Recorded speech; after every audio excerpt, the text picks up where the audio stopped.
everybody, Tony here. Today we're going to read Not Your Typical Dragon by Dan Bar-El.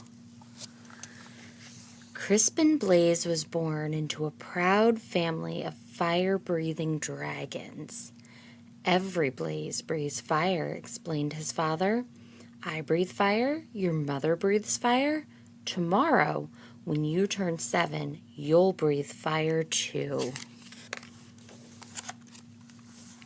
The little dragon imagined all the forests he would burn down. He dreamed of all the castles he would destroy.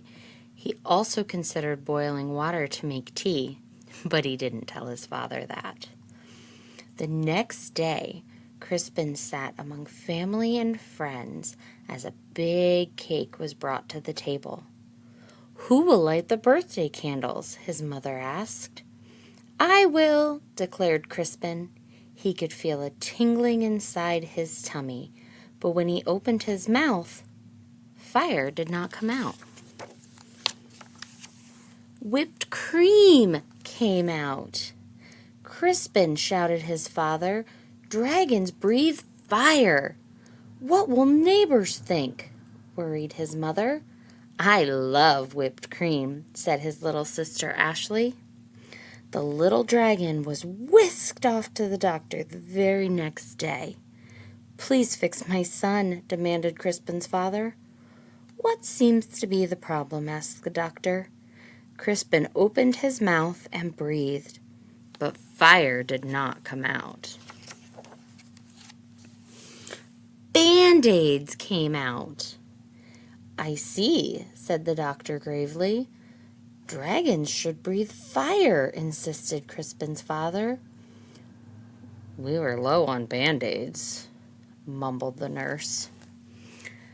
The doctors sent Crispin home with medicine. He swallowed 2 teaspoons before going to school.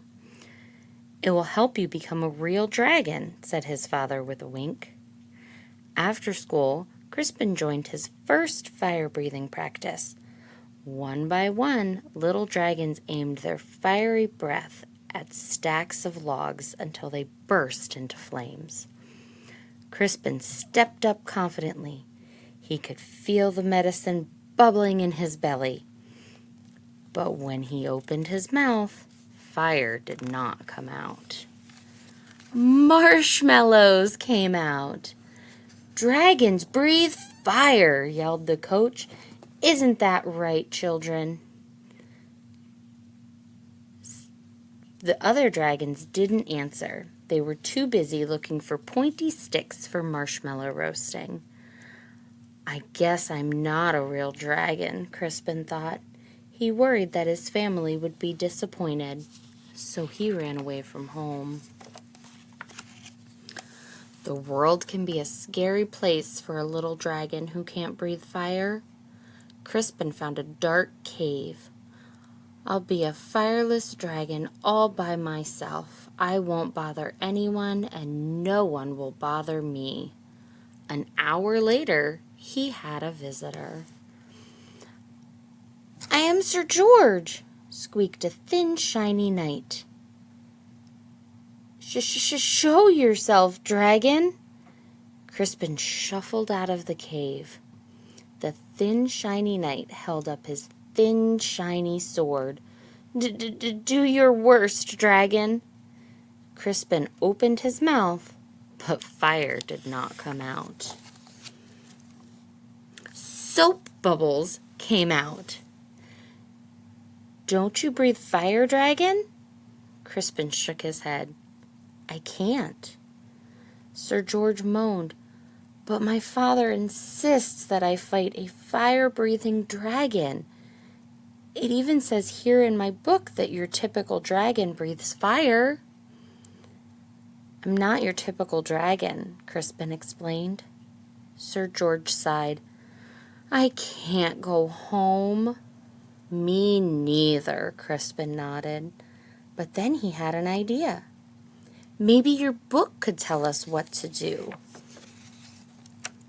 Of course! Sir George searched through the pages. It says it's probably just your diet. Sir George fed Crispin spicy curry, scorching chili, and blistering salsa. Crispin opened his mouth, but fire did not come out.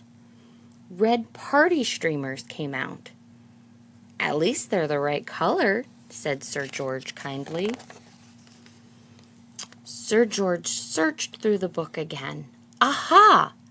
It says it's probably your attitude."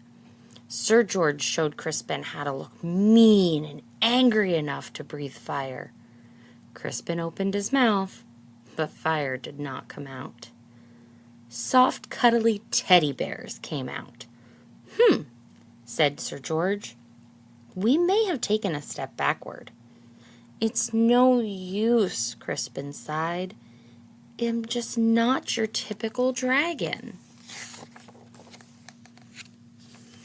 But Sir George was not ready to give up. "Aha! The book says you're too stressed." Sir George made Crispin close his eyes while he described a quiet, relaxing day at the ocean. "Do you feel calm?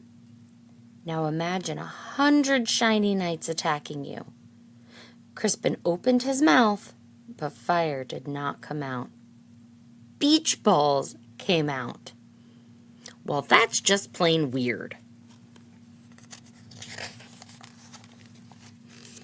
Secretly, Sir George was glad that Crispin couldn't breathe fire. He liked the little dragon and didn't want to fight him. Crispin liked the shiny knight too, but he missed his parents. "Sir George, it's getting dark. I want to go home." The shiny knight patted him on the back. "Don't worry, little dragon. I will take you." Crispin's parents were relieved when he arrived home safely. Sir George was about to say goodbye when they heard a shout. "There you are, boy! Why on earth are you playing with a fire-breathing dragon?" "He's my friend, Father," whispered Sir George. "And besides, he doesn't breathe fire." "A dragon that doesn't breathe fire? That's the silliest thing I've ever heard," the shiny man laughed. Crispin's father stormed out of the house. "My son is not silly. He may not breathe fire, but I certainly do." Crispin's father let out a powerful spray of flames. "Do your worst, dragon," declared the shiny man. But then the flames scorched the lawn. "That's enough, honey," said Crispin's mother. "The flames singed the fence. You've made your point, dear. Now stop showing off," she scolded. Then the flames ignited the roof. Crispin's father panicked. "I can't stop breathing fire." "You'll burn our house down," cried his mother. "You'll burn down the whole neighborhood." Dragons came running from all directions. They knew how to start fires, but no one knew how to stop them. Crispin suddenly felt a tingling in his belly. He felt a bubbling in his belly. He opened his mouth, but fire did not come out. A gush of water shot out. Crispin aimed the water at his father's flames. He saved his home, and he even saved the shiny man, who wasn't looking so shiny anymore. "Hooray for Crispin!" everyone shouted. On Crispin's next birthday, there was a big party. Family and friends came from all over the land. Sir George and his family came too. Lots of dragons were dancing. Crispin stood with his mouth open wide. Fire still did not come out. Music came out instead. "Your son," said an old uncle to Crispin's father. "He's not your typical dragon, is he?" "No," replied Crispin's father proudly. "My son is something special." And then he jumped up and danced to Crispin's music too. Good night.